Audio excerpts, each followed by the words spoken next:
So you get ready to make a decision. You get ready to live your life in something. You say, what am I going to do today? Is it pretty? That's love. Do something beautiful and kind. Is it unselfish? What you going to do to the other guy? Is it the right thing to do? That's purity. That's purity. And last of all, am I telling myself the truth? That's honesty. So if it passes all those tests, do it. If it turns out it was wrong, you've got a 10th step, you can clean it up tomorrow. That's what we're looking at. Another great old A.A. Earl H. says, stop doing what you know is wrong and start doing what you know is right. Your life will improve. And that's kind of where we're going with this step. When I got here, this step bothered me a lot because you can see it turned my wheel. I thought I was going to have to go to China and be a missionary or some damn thing. I didn't want to do this. This didn't look like my kind of deal. I'd already thought about this. But so far, I haven't had to go to China. And what I decided this meant to me, what this step meant to me was, I believe that God's will for me is to live my life the way the steps of Alcoholics Anonymous dictate. To process what happens in my life through those steps. To have the goals and the values that the steps give me. Those are the things that I believe are for me. And so when I made that decision that that's what I'm going to do, I believe that's when I took the third step.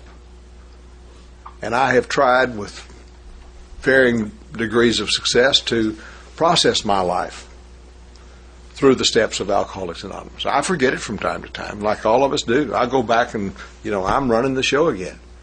But it never has worked. And even when it seems to work, oftentimes there's a terrible price to pay in what you do to other people. So as long as we're practicing the four absolutes, as long as we're trying to move for what we think God would have us be, life seems to go along pretty good. Pretty good. We're dealing with spiritual values here. We're letting the material take care of itself. And it seems to do that. At least it has in my life. I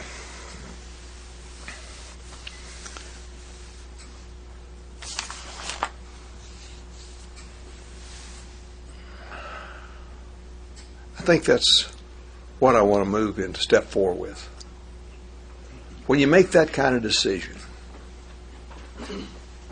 step 4, which says that we made a fearless and searching and fearless moral inventory of ourselves.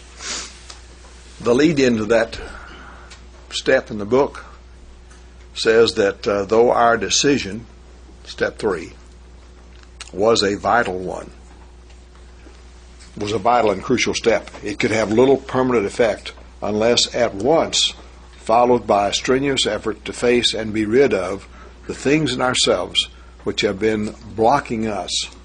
We had to get down to causes and conditions. Blocking us from what? 3 times, I believe, in that chapter, it refers to not being able to contact a power greater than ourselves. I think self-centeredness blocks us from God. I think it's like C.S. Lewis said, there are 2 kinds of men. They're the kind that say to God, thy will be done. And there's the kind that God says to them, thy will be done. And I'm a lot better off if I'm trying to do God's will than I am trying to do for Him to tell me to try to work it on my own without His help. He's a perfect gentleman. Now, I'm using he in a generic sense, not in a generic sense, but in an expansive sense. I don't know whether God's man, woman, or both. That hadn't become real important to me so far. And if it is to you, I apologize, and I'll try not to do that anymore. Here's where we find our old ideas. First thing they told me about this step was I didn't need it. I didn't need to do this. I'd sent my wife to a psychiatrist because she was obviously kind of hyper critical of drinking. He had wanted to talk to me, and so I reluctantly discussed football and things like that with him. We didn't get too deep, about that deep. And I just really couldn't see any value to rehashing all this old crap that had gone on. All I really wanted to do was quit drinking. I didn't want to change my life a lot. My sponsor didn't do one for quite a while. Another guy in my group hadn't done one for 19 years. That gave me a lot of solace. He later on said that was the longest 19 years of his life. I tried to suppress all these things. I had things going on in my head that I'd try to suppress. I had favorite resentments. It was like I could sit in my green chair and get my bottle of whiskey, and I could go to my mind, and there was a whole rack of videos that I would play. And I'd plug them in, and I'd play this one, and then I would get to that point where I was offended or harmed in some way, and then I would take over. And I would finish the show by what was going to happen next time. I was going to get him next time and how I was going to get him. If there had been a black button that I could have pressed and gotten rid of all the Al-Anons, there would have been no Al-Anons before about 1974, about a year after I'd been sober. I had all these things going on in my head and never, ever thought about them at all as being negative. You know, did you ever have a good day thinking about a resentment? I didn't. I really never did, but I spent a hell of a lot of my life dwelling on it. I could switch. I could work on Al-Anon for a while, and I'd set it aside, and I'd think of somebody else, and I'd play that, how I was going to kill that guy or what I was going to do to him, or they'd beg for mercy. And if I had enough crowd around me, I'd probably give him mercy. And they'd think, what a wonderful man I was, you know.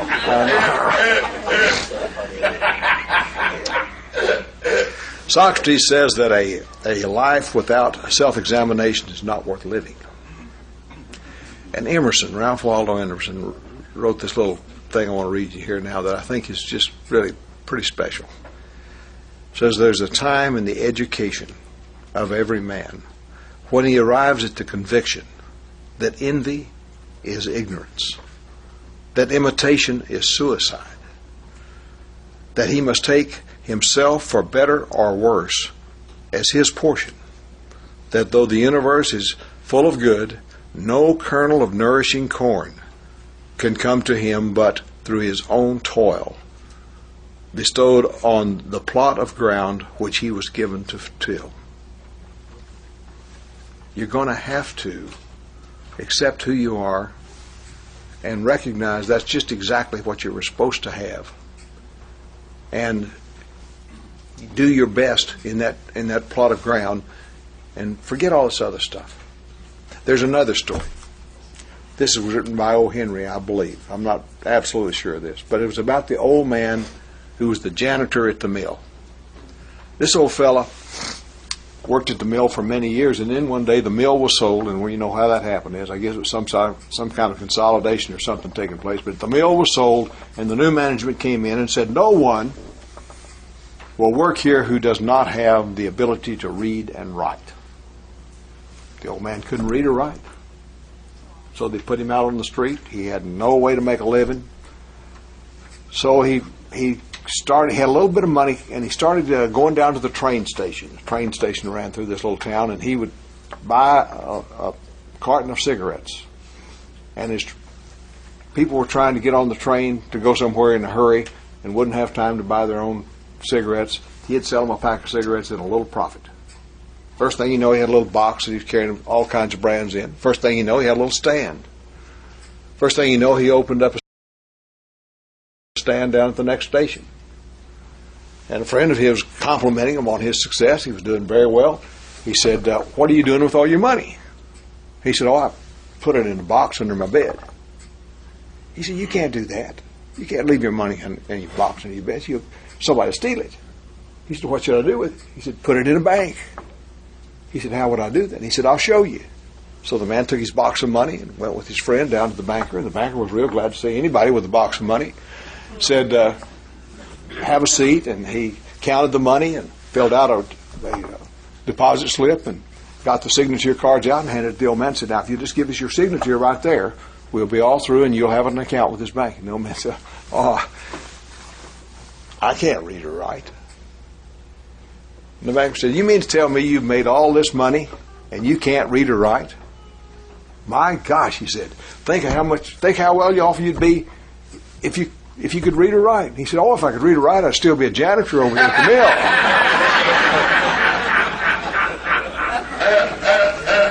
mill. So we don't know how good we are. We don't know what we got. So we got to look at this thing. We got to process this data, that all these lessons we haven't learned. And what we're going to look for is three things. We're going to look at the three most common forms of self-centeredness.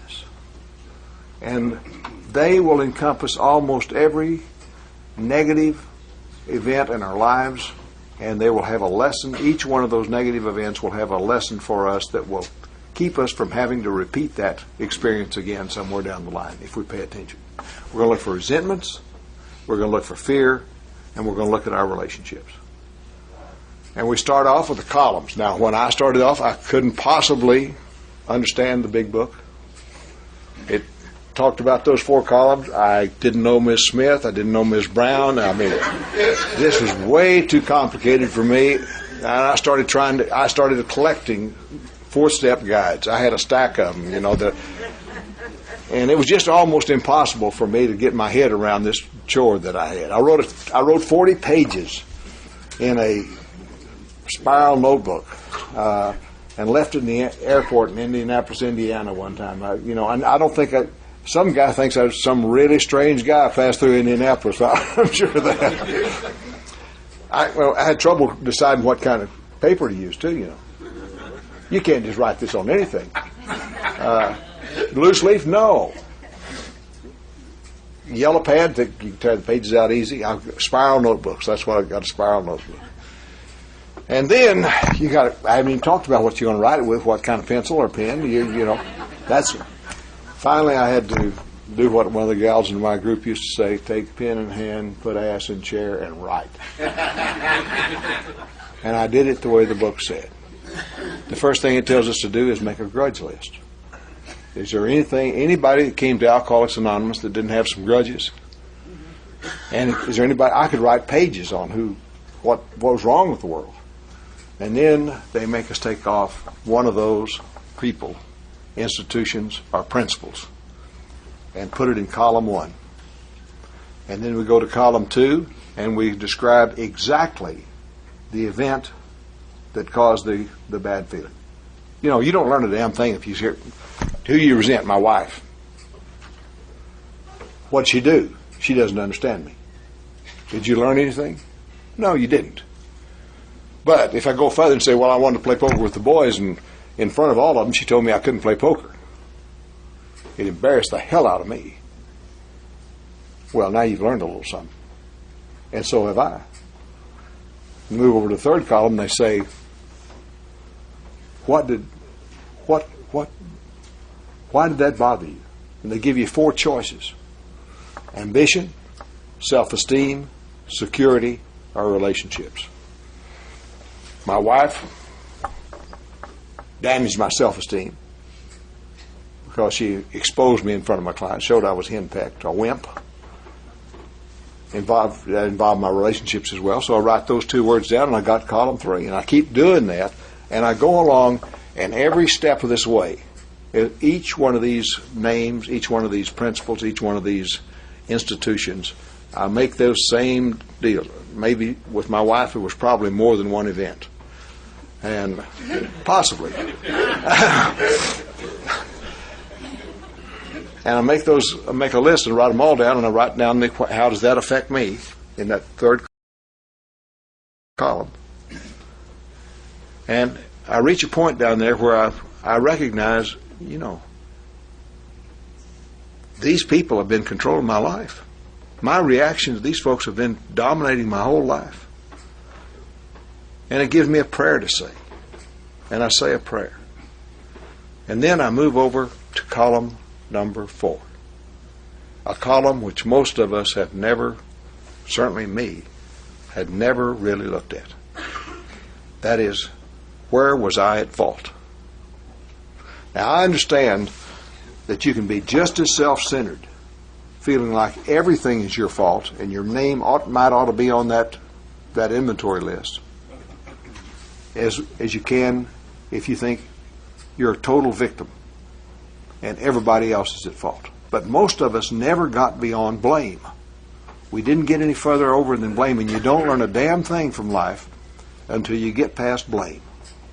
When you get past blame and you get in that 4th column and you begin to understand what I contributed to this situation, then your education truly begins, and you begin to understand, I began to understand what my life was being dominated by. I finished that and I go to fear. I wasn't afraid.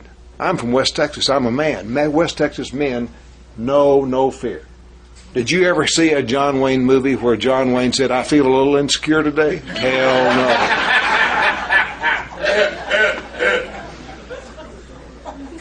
But they told me I had to do this damn inventory. And they told me everybody has these 3 things: resentments, fear, and relationships.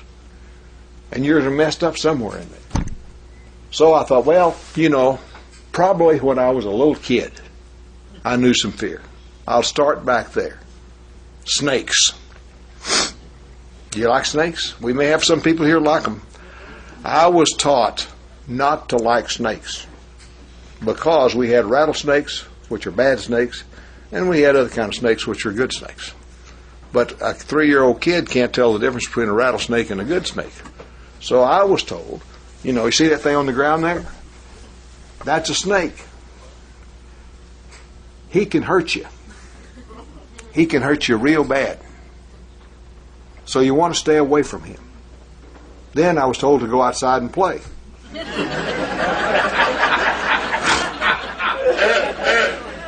Did you ever notice snakes are hard to see in the grass? They blend right in. They don't move until you almost step on them. You're barefooted. Now you're going to walk through that tall grass, barefooted. There's snakes, maybe snakes in there. Could hurt you. Can't see them. You have a feeling in the pit of your stomach. That's fear.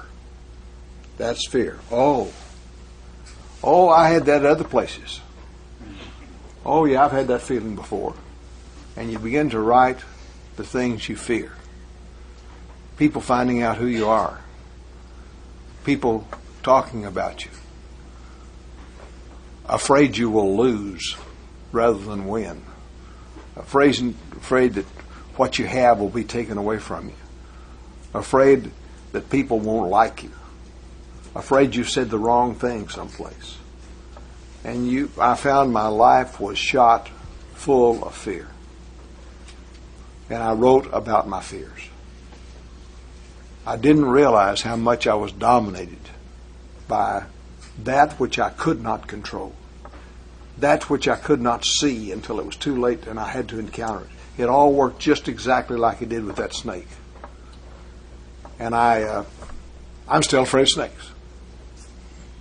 But my grandson had a bull snake, and he was kind enough to let me hold him recently.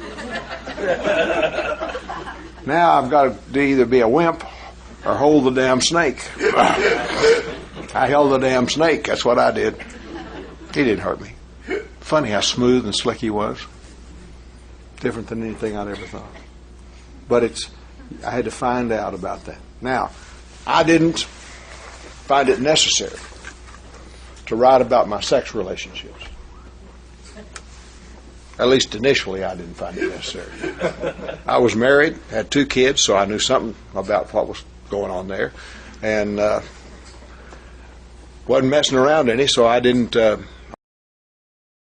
have any point in writing about some of that old stuff. So I didn't write about it. Now I'm going to skip over to the 5th step, where it says that we admitted to God, to ourselves, and to another human being the exact nature of our wrongs. I had a sponsor. I did the 4th step because I was involved with a bunch of people who were pretty obsessed with this AA program. You know, you could have a hangnail. And they'd say, "You got a hangnail?" "Yeah." "You done a 4th step?"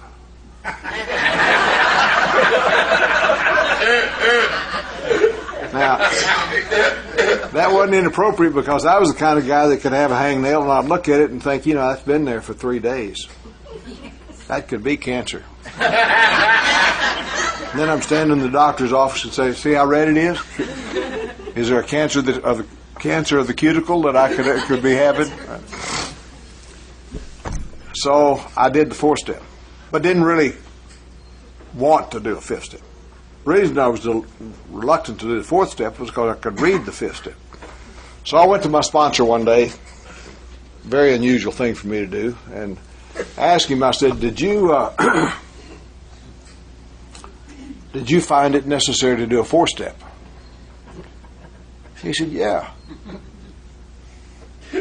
I said, "Did you find it necessary to do a 5th step?" He said, "Of course I found it necessary to do a 5th step." I said, "Tell me about that. I'd like to know about doing 5th steps." He said, "Well, I did it with my sponsor." Said, didn't really amount to a lot. Said I went to see him. We had an appointment, and he had my little book that I'd written it all down in, and I gave him my little book, and he thumbed it around in a little while. I looked at it a little bit, and he said, "Did you write it all down?" And I said, "Yep, near as I could." And he said, "Well," he said, "threw it in the trash can." He said, "That's your past. That's all gone. We're going to talk about going forward from here." As a 5th step. I've got one of these analytical minds. I thought, if he did that with his sponsor that way, probably the same thing he'd do the same thing with me if I asked him to do my 5th step. So I said, "Would you do a 5th step with me?" And he said, "Yeah." So I took my 2/3 of my 5th step and I went over. And he said, he saw me carry my little book. It was a red book. I got my red book because I was hot item, and I said, "Yes, sir, this is my 4th step." And he said, "Could I see it?" And I said, "Oh, yes, sir." And I handed it to him. I began to look over his desk and see where the trash can was because we're going to need one in just a minute. And he said, "Well, Jerry," he said, "do you want to read this to me or do you want me to read it to you?" It's just like old Job in the Bible. That which I feared had come upon me. So I said, "You read it."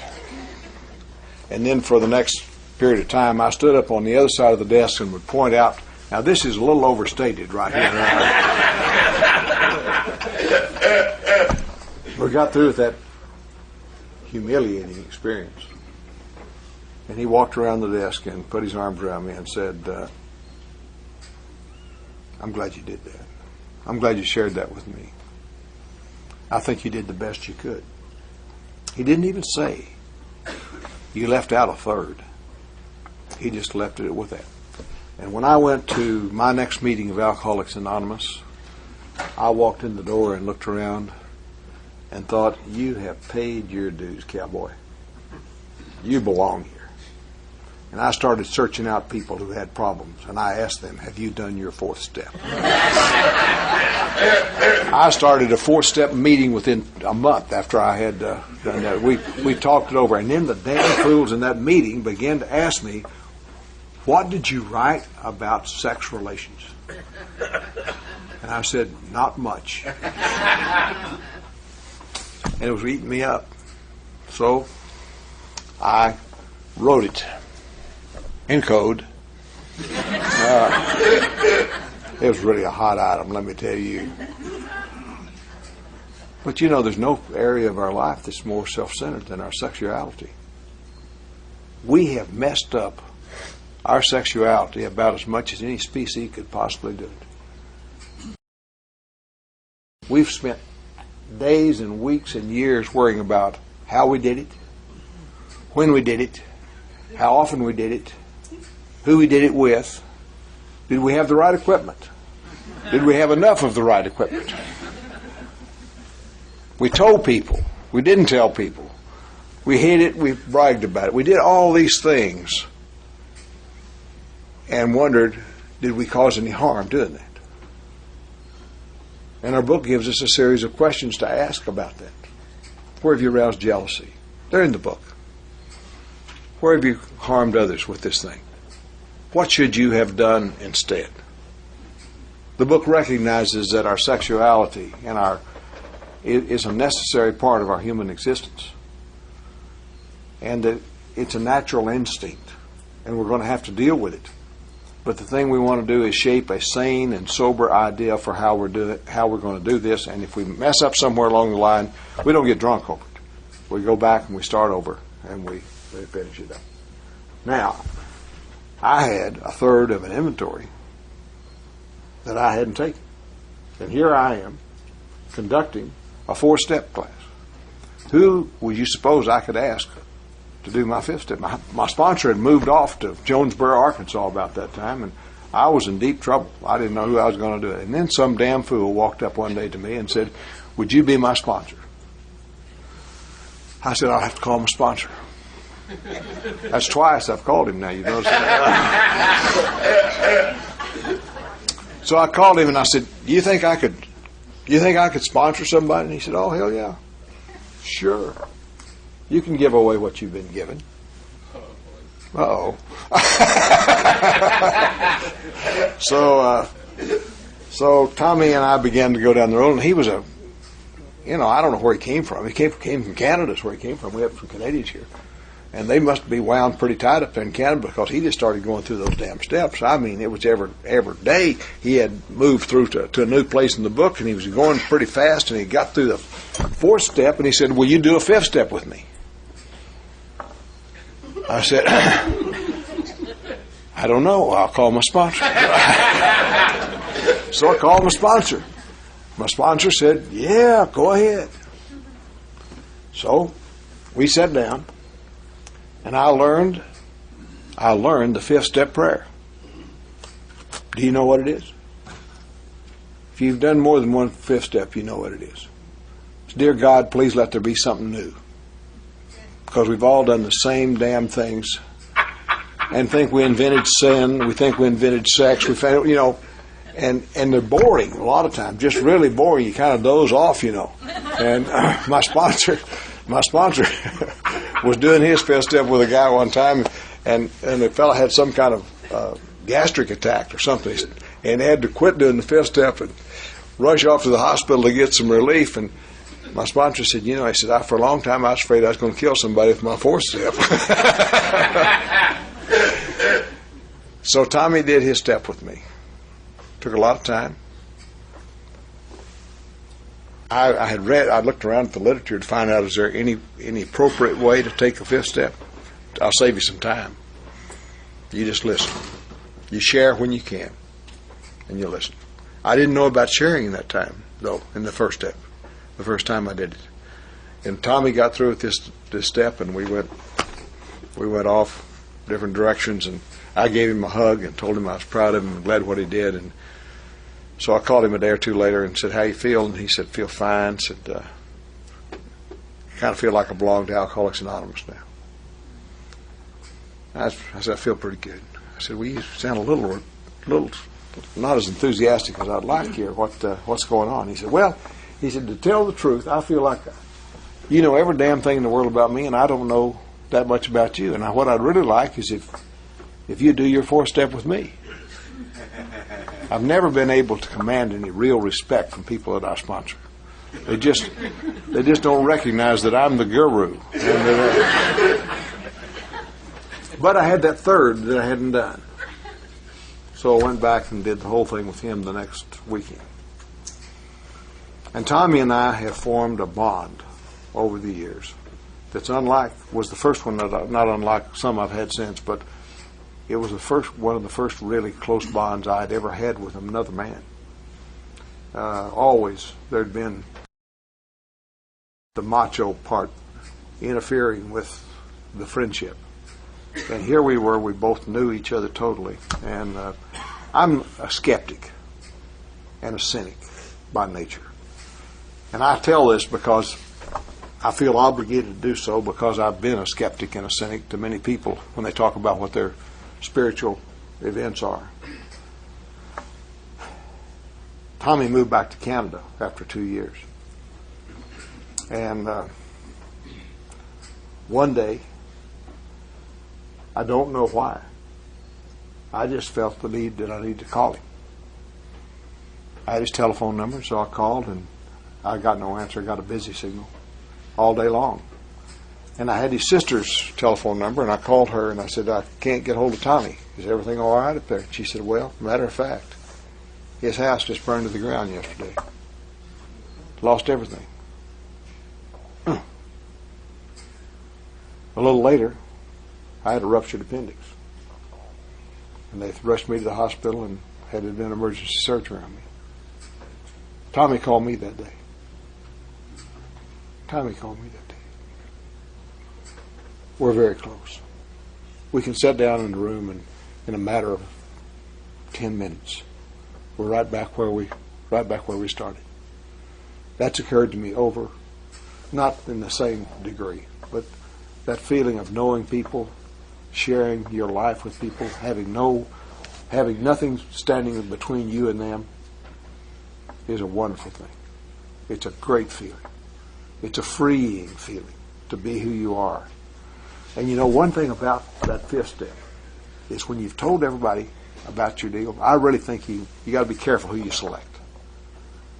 You should not select a Chinese-speaking taxi driver at the airport. You should talk to someone who knows exactly what you're doing, someone you admire and respect, and tell them about yourself. That's really, I think, very, very important.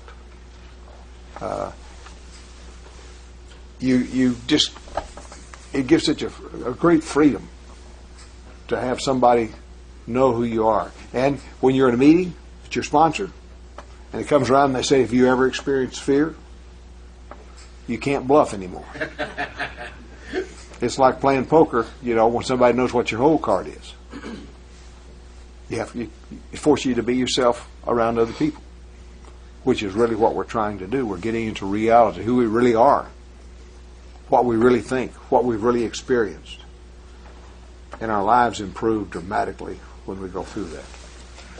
And we have some promises with the fifth step, if I could find them in about 20 minutes. They follow just after the step. They're not quoted often, but I want to point them out to you. By the way, there is a prayer for fear that's given to us. It's just ask God what He would have us be. What would you have us be? And if you be what you think He would want you to be, you'll know. Most of the time when we talk about God's will, and we ask ourselves, what is God's will? We got a pretty good idea of what the right thing is to do.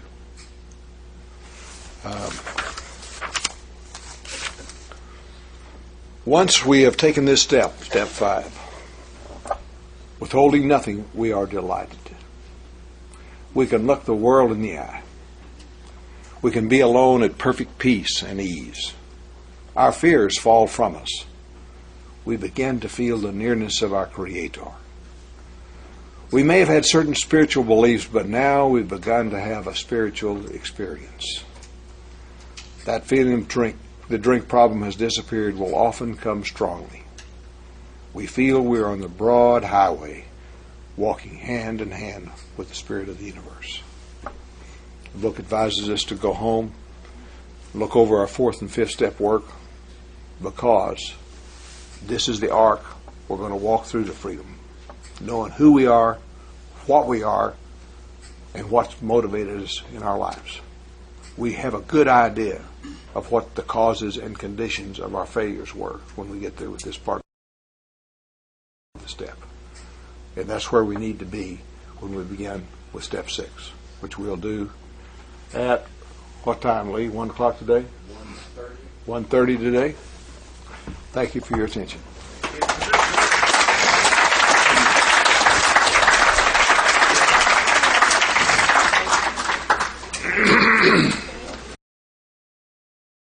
You'll have a nice quiet place here. I'll turn the mic down a little bit so you can sleep without being interrupted, and we'll go forward from here. We're at an interesting point in the steps. From my observation, many people come into Alcoholics Anonymous and stall out at various spots. Step 3 is one of those spots. A lot of people die on step 3 because they never get into the action. And then people do step 4 and 5 and are greatly relieved at what they've found. They go back and read their book and say, I've covered everything. They say their little prayer, and we're going to make amends one of these days. We are. We really are. We're going to straighten this thing out. And then they get to helping other people a little bit. And you can stay sober in Alcoholics Anonymous at that point, I think. A lot of people, I think, do. But I think there's a deeper level that you can go to if you're willing to continue the work. And the work's just as hard from this point forward as it was from the beginning. This is the fulcrum. This is the place where the steps move from me to those around me. I didn't think I hurt anyone with what I did. That was one of my things. If I'm hurting anybody, I'm hurting myself. Just, by God, leave me alone. And my wife heard that song over and over and over again. You know, it's like a country western almost. But, of course, we did. We hurt people. And so when you finished up those steps and you understand something about what's gone wrong, what your part was in this process, that's the best place you'll ever be in your life to recognize what you've done to other people and why other people have acted the way they have and how you are going to have to deal with those kind of issues as you go forward. The step 6 says we were entirely ready to have God remove all these defects of character. And the next step, talks about humbly asking Him to take away our shortcomings. And that's 2 paragraphs in the big book of Alcoholics Anonymous. And we slide right through those like nothing happened. But I think there's a little more to that. We've come a long way. We've on this road to reality, we've recognized first of all where we were. We're step back to step 1. We were powerless. Alcohol was our big problem. We began to recognize in the unmanageability that we were not capable of running life to suit ourselves.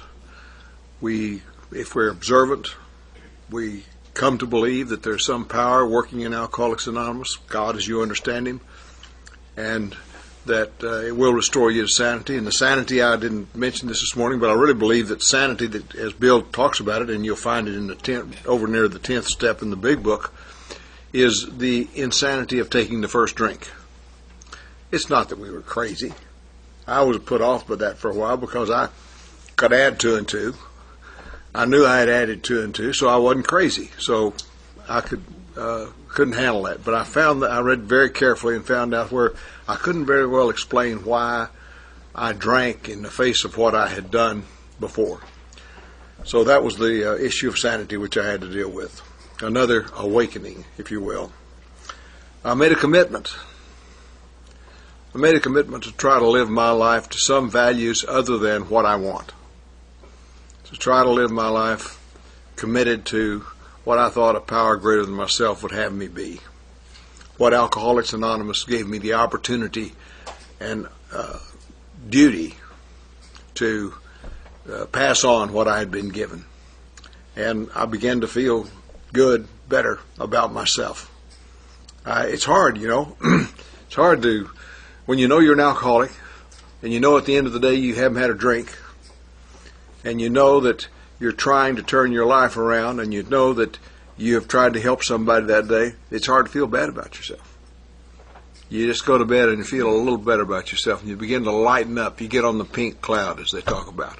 And you can live on the pink cloud if you want to. It's okay. We shared our findings with somebody else about ourselves, and that gave us a great freedom. We don't have to hide anything anymore. We're okay the way we were, warts and all, as the Al-Anon program is going to talk about. And now we're ready to have these defects of character removed. Wouldn't you like to have them gone? Well, maybe so. Maybe. Entirely ready. Do you realize how much ready that is? It's about all the ready there is, you know. I have promised myself for many, many years that I wouldn't do what I'm about to do right now. I'm powerless over this. I have a story that has to do with entirely ready that I should quit telling, but I just, like I say, I'm powerless over this thing.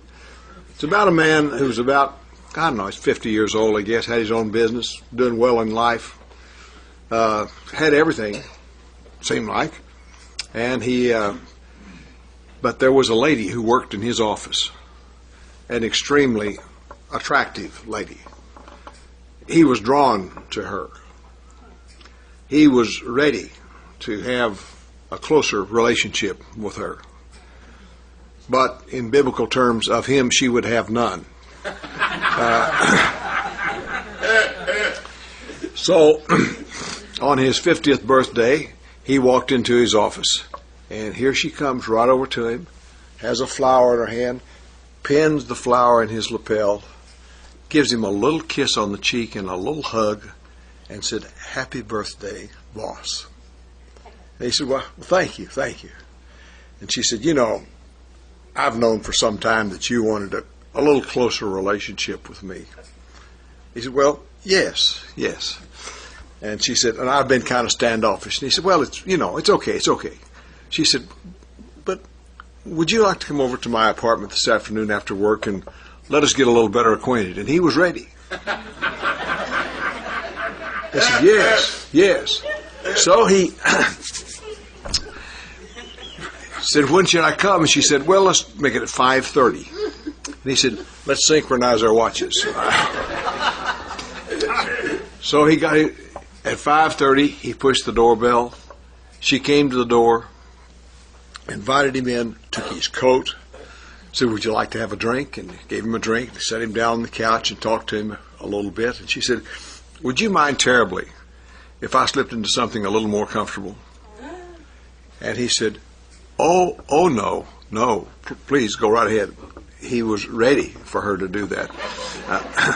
So she went into her bedroom to slip into something more comfortable, and he decided that he needed to get ready. Suddenly his neck swelled up big, his chest expanded. He ripped off his tie, took off his shoes because he was kind of cramping his feet. Then his shirt got to be too tight, and he ripped off his shirt. He called out and said, "Are you ready?" And she said, "Not quite. In a minute." And he got a little more ready. He took off his trousers. He called out again, "Are you ready?" And she said, "I'm ready. Come on in." And when he walked through the bedroom door, he was entirely ready. And his whole office staff said, "Happy birthday to you, happy birthday to you."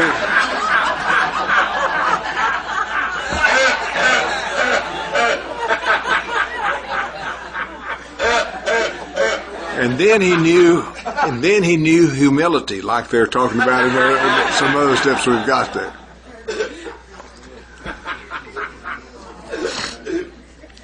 I wasn't, you got to pay attention to these things.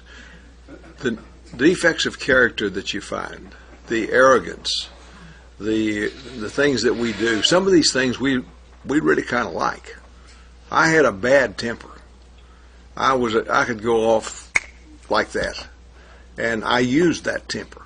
I didn't really try to control that temper because I used it to keep people away from me if they got close, and I didn't want them close. I used it to create fear, and I knew what I was doing at times when I did that.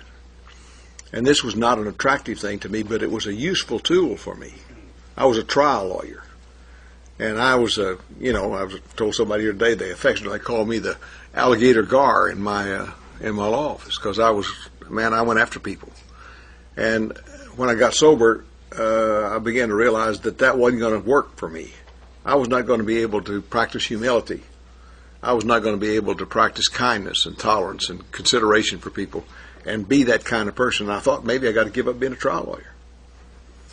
But I decided before I did that, I'd start trying to give up some of these things. And what I found, in my case, the first time I did the 6th step, I went home and said, I am entirely ready to give up these defects of character that I found in the 4th and 5th step. But I wasn't dealing with anything specific. I was dealing with the generality. And not too surprisingly, not much happened. Because I had a temper again in a little while, and I had this kind of problem and this kind of problem. And some of these things were useful to me. Gossip. Gossip's just my concern for others. Besides, it kind of makes me feel like I'm one of the bunch. I know. Nobody else knows, but I know. And if I tell you, you'll probably tell me something, and I can get caught up in all that kind of stuff. And some of these things, I had the alligator shoe syndrome, I call it. I began to notice that the quality of newcomers coming to my group were not quite as good as when I came in. We have some undesirables in Alcoholics Anonymous. Do you know that? None of these things are really very useful to you in the long haul. Anything that's harmful to another human being is what we've got to get rid of. And almost any kind of self-centeredness that we have is going to fall within that category, I believe. I think that you have to watch your thoughts. You have to be aware of what they are. Watch your thoughts because they become your actions. Watch your actions because they become your habits. Watch your habits because they become your character. And your character becomes your destiny. So we have to pay close attention to what's going on up here. No one can weed your garden, your mental garden, except yourself. No one knows what's up there except you. So you're charged, we're charged with that job. And resentments, they're bitter, angry thoughts. All of these things center in the mind. Have you ever noticed how much of this has to do with your thoughts? What's a resentment? It's a thought about something that happened in the past. It's not happening now. It's a judgment that you're exercising in your mind about an event as you observed it that occurred in the past. And we dredge it up again and again and again. We have fear. That's something that generally hasn't happened. It's something we anticipate may happen. We project it may happen. And it's going to be bad. It's going to be even worse than that. You can't imagine how bad it's going to be. It's like my cuticle cancer. Looks bad. I believe it's redder today than it was yesterday. I'll probably lose that thumb, sure as I will. I need that thumb. How can I hold a golf club if I don't have that thumb? And we just roll it out with projection. Guilt. What I did. what I did. You got to give it up. We got a step over here that's going to deal with what you can do about it. All you can do about it. But it's self-centered. It's judgment of yourself. It has to do with your thoughts, your memories again. We talk about greed. What I need, what I want, what I got to have. I'd be happy if I had it. But it's me, self-centeredness. I think that all of these things that we have rolling around in our head come from. So all self-centeredness comes from self-centered thought, from thoughts. Fear is going to be tomorrow. It's not happening today.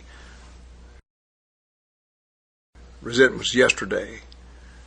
We judge quickly and often in our minds.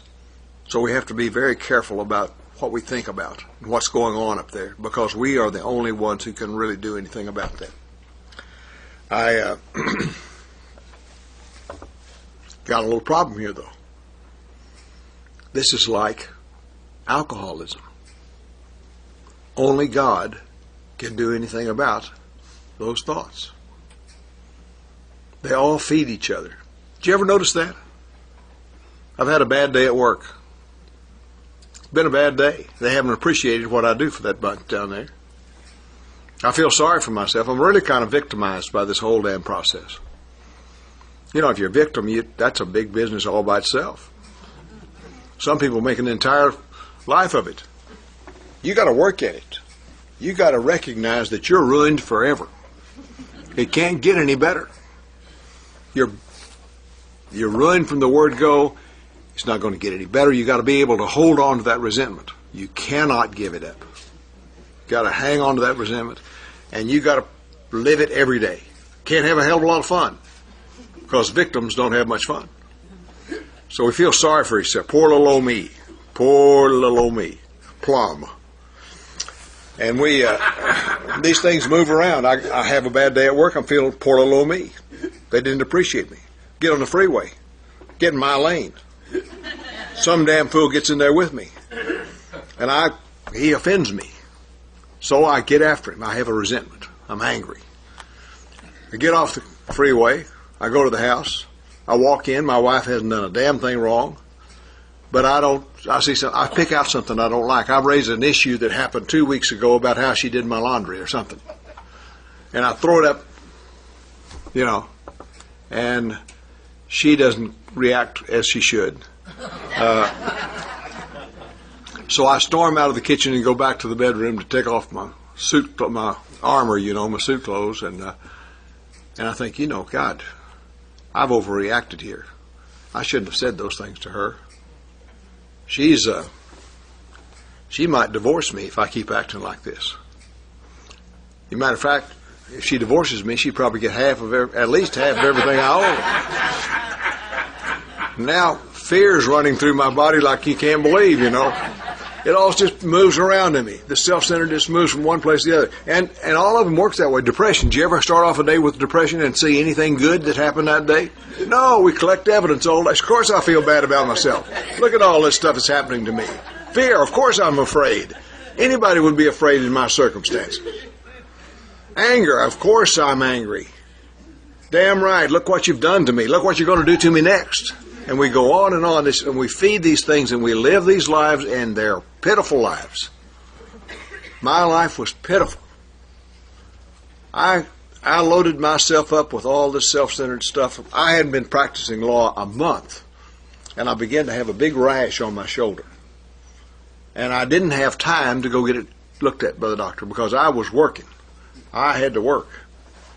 And finally, I scratched it enough. My wife said, "You got to go to the doctor." So one of my young associates' wives worked in a doctor's office, and she said, "Well, if you come in Saturday morning, I'll get the doctor to see. He's going to be here this Saturday morning. I'll get him to look at you this Saturday morning." So I went in to see him. I found an hour. I could rush into didn't have to wait. He looked at my shoulder. And he said, "That is neurodermatitis." I said, "Really? Is that bad?" He said, that's caused from living in a squirrel cage. You're going someplace as fast as you can go, but you're not moving anywhere. And he said, I'm going to prescribe something for you. And I thought, this is good. You know, what kind of happy pill are you going to give me for this thing, you know? And he wrote on a piece of prescription pad there, he said, this is the name of a book, How to Live 365 Days a Year was the name of this book. It was all designed around living in the reality of today, in the now, appreciating what's happening, stopping to smell the roses, all the good things that we know are good, and none of the bad things that we prosecute. So what I found in my own experience is I have to deal with my defects of character as they crop up. We've got some old ruts that run through our mind, so we can fall back in those ruts very, very easily. And we only get out of those ruts when it's absolutely necessary. There's a story about the little turtle that was in the rut, or in the road, and it's calling out, help, I can't get out. He tried everything, he couldn't get out of the rut. And a rabbit came along, and the rabbit said, can I help you? And he said, help me, I can't get out of the rut. The rabbit said, well, I can't get you out of that. I'll go see if I can find a stick, and maybe we can let you crawl up the stick or something. He said, good, please help me. The rabbit came back in a few minutes, and the turtle's walking down the road. He's out of the rut. He said, what happened? What happened? I didn't think you'd get out of the rut. And he said, oh, I heard a wagon coming. And so when he said, knew the wagon was in the rut, he's out of it, you know. That's what we do. And I find that I have to monitor these things as they occur. In the last 2 years, I've had 2 kinds of cancer come up. Every time that's happened to me, I've gone right back into the old ruts, doubting the existence of God, worrying about myself, fearful, angry, all of those things. And it takes me a little while to apply this program to get out of those ruts, till you can walk along and recognize, you know, what the hell? What good is this going to do me? I might as well have a good day. I might as well enjoy myself. I might as well not ruin this day worrying about what's going to happen on the next day. Let's just take them one at a time. And as a friend of mine used to tell me when I was worrying about my lawsuits, some I couldn't win, some I couldn't. He said, well, he stuttered. He said, well, Jerry, he said, there's something you got to know. He said, there's some little lawsuits that you just got to put your feet up on the table and let the good times roll. That's what you got to do, is put your feet up on the table and let the good times roll. He was a good spirit, good influence on my life, a great guy. He couldn't be a trial lawyer, but he loved it, and he helped me be one. So we see these things moving around us, and we deal with them as they come up, the specifics.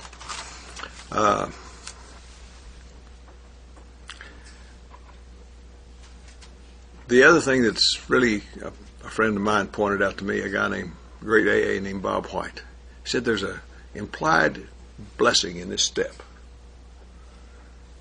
It says that it says that we have to have God's help to remove these defects of character, which meant that we couldn't do much about them in the first place. They came to us through life, and we have to discharge them and to get rid of them, and we can't do it all by ourselves. So we have to have God's help to do that. And the same power that helped me with drinking, helped me stop drinking, helped me attain to sobriety, is available to me on, if it worked on the biggest problem I ever had, why wouldn't it work on one of these? And it does work on one of these. It'll work on this one and any other one you have. There's nothing come down the pike in the years that I've been sober that God and I couldn't handle on a one-day basis. I haven't always enjoyed those days, and certainly there have been days when I've lost the track, but it's there for me. So you can cut yourself a little slack that you couldn't do any better than you were doing. You were doing the best you could with the light you had, and so's the guy on the other side of the street. He's doing the best he can with the light he's got. And that makes life a little easier also. Step 7 says we humbly ask God to remove our shortcomings. Humility. Did you ever know a humble trial lawyer? I could just see myself standing in front of the judge or the jury, my head down and scuffing my shoes and saying, golly, I sure do hope you all will be nice to my client. It would help me and my family too. I know I'm not much, but the fact is that's not humility. That's not humility. That is the kind of humility that being humiliated that I was talking about in the joke I told. We use the word it comes from humble origins. I didn't want to come from humble origins. That meant you were poor. Well, I was, but I didn't want to talk about it with anybody.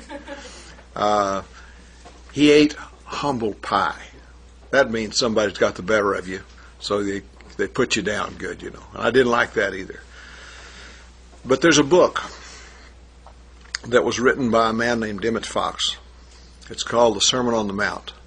The early members of Alcoholics Anonymous used this as sort of a big book for part of their early experience, while the book was being written and they were having the experiences necessary for that. And in that book, Emmett Fox is describing the Beatitudes. And one that he describes that I think is particularly appropriate here is, blessed are the poor in spirit. I think that may be humble. Here's what he says about it. One who is powerless, one who has no desire to exercise self-will or control, one who sets aside all old opinions on a wholehearted desire to express God's will, one who is willing to set aside old habits of thought, views, prejudice, and his entire way of life, who is willing to jettison anything and everything that stands in the way of his finding a higher power. Does that sound to you like the first 6 steps of Alcoholics Anonymous? That's where we are. When we are practicing, when we've dealt with a problem, we've focused on it, and we know where we are, we know what we're doing, we put the principles of the first steps of Alcoholics Anonymous into play, and then we humbly ask God for His will in that circumstance. And I think that is the 7th step. I think that works for me. So then we move on to our favorite steps, which are step 8 and 9. We all just love these steps. They're made a list of all persons we had harmed and became willing to make amends to them all. Damned if I would. Maybe 1 or 2 who that I owed money or something that I could say I'm sorry about, but didn't talk much about saying you're sorry. The list, the book says, came from the 4th step. And most of mine probably did. I don't think I accumulated them at that particular time, and my sponsor wasn't one of those people who wrote them down. But lots of sponsors do help you find what your amends are, who they ought to be given to. The purpose is to find our faults, to decide on the amends that we're to make, and to improve our relationships with all men. That's what Bill says in the 12 Steps and 12 Traditions. That no field of investigation could yield more satisfying results. What were your relationships like when you came to Alcoholics Anonymous? Mine were not too slick. I was either looking up to somebody, currying their favor, or I was looking down on somebody, critical of their life. There was not much equality and mutuality in my relationships. And so I had to overcome some old ideas. The one I told you about earlier, I only hurt myself by my conduct. Another is that they hurt me, therefore I'm entitled to hurt them. Or they hurt me more than I hurt them. I will if they will. There's not much you can read in the steps that say anything about any of those things I've just recited. It's not a quantitative thing. My old buddy Bob White used to say, if you were 1% at fault, you owe an amend. Didn't make a damn if the other guy's 99% at fault. Your job, Mr. Jones, is to clean your side of the street. You want to be able to walk into any room in the world and sit down next to any other human being and feel perfectly comfortable and at ease. Doesn't mean you got to like them. Doesn't believe you got to admire them. But it's okay to sit there because you have done your part to clean up what's going on with you. And that's a major, major job. But it is, I don't hold myself up to much claim